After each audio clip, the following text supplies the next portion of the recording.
Hey guys, Mike with Landscrapers here. We are here today in Keller, Texas to talk about deck jets.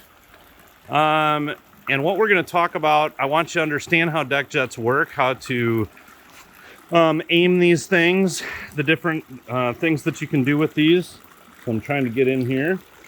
There we go. These guys are cool. All for aesthetics. Some people say that you actually can cool the water down in your pool by running them. I'm not sure I believe that, but hey, they look cool.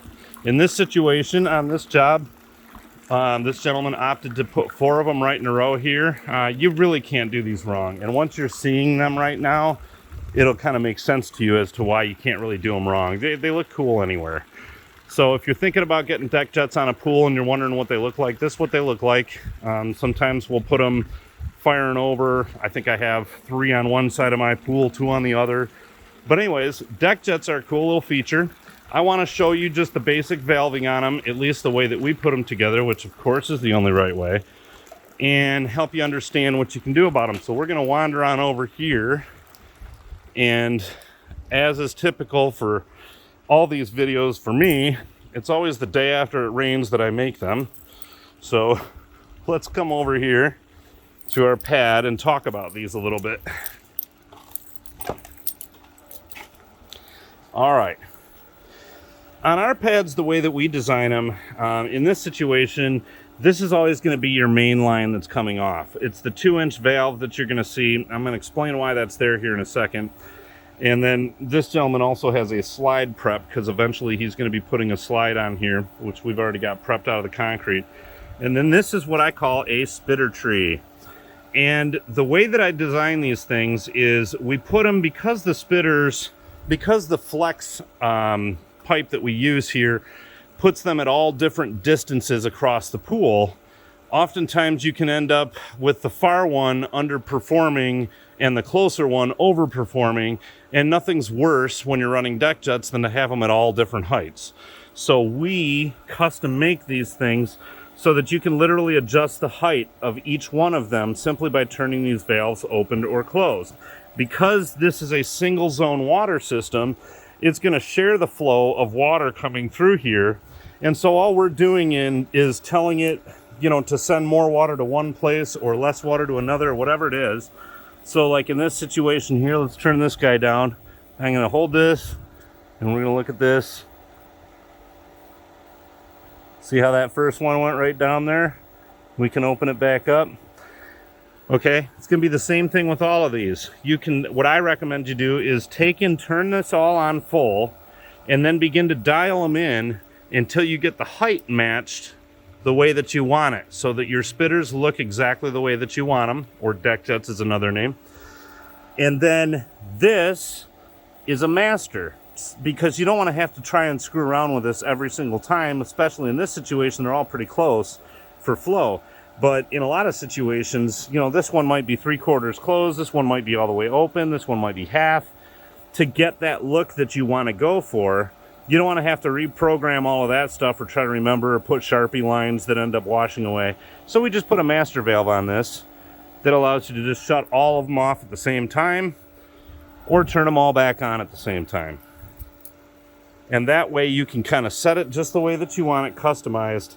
And then from there forward, you're able to just have it always stay that way. If we do multiple water features, which we also do, like say a cascade system that has maybe 3 different cascades, still going to be the same deal. There's going to be different distances between those cascades, so you don't want one firing out longer than the other one. You want to be able to match them, so we're going to build you a cascade tree if that's the case too, and it's going to work with the same idea. The final thing you need to understand on this is, because we're sharing a system, oftentimes if you have, say, 7 or 8 water features that are going on, maybe you've got a slide, you got 4 deck jets, you got 3 cascades, well, then what ends up happening is the whole thing seems to underperform, right? It seems like it just doesn't act right, and you're just like, oh my God, I paid for a cascade and it shoots out like 2 inches. How embarrassing. Well, that's what this guy's here for. This, again, remember what we're doing. We're just changing flow patterns of where water's coming from. So we put a main shutoff on this that's going to allow us to then send more flow to these guys.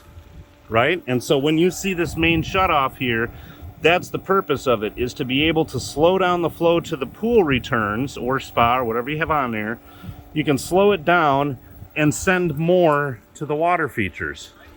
Now in this case here, the only thing that's important to know is, look at that, huh? You gotta love it. So the only thing that's important to know here is you don't ever want to turn this all the way down, and there's a couple of different reasons why. The first reason why is because if you turn the whole thing all the way down to the bottom, man, you're asking, say, in this case, a 2.7 horsepower pump to force that kind of flow through 3/4 inch lines. You're gonna blow something up. It's only a matter of time.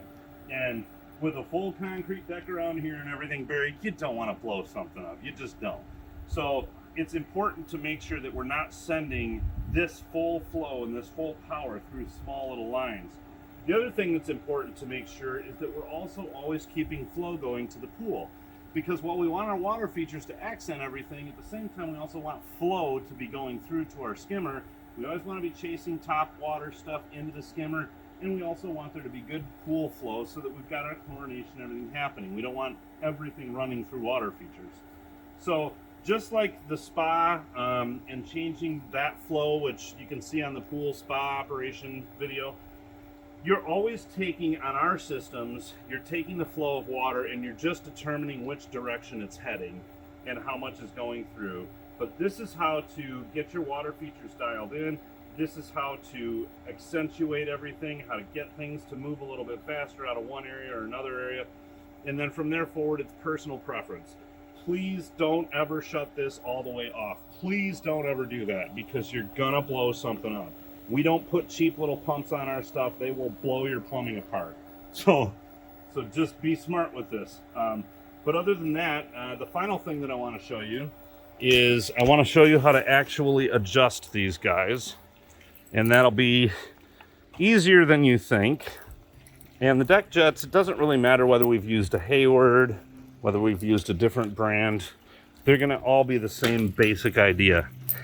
They're going to have a flat lid to them, such as this, and you may need something to pry this out of here,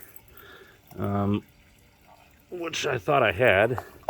It pried out, and there we go. You can see it's coming up. All right, you pull this off of here, and then inside of here we just got a little jet. You can aim this jet in any direction that you want and aim it back at the house if you want to give everybody a shower. Whatever you want to do, aim this thing in whatever way that you want. When you pick the direction that you like, take and put it so that the slot faces over and give her a tap in here. Let's see, just like that. And that's all that it takes. We will see you on the next one.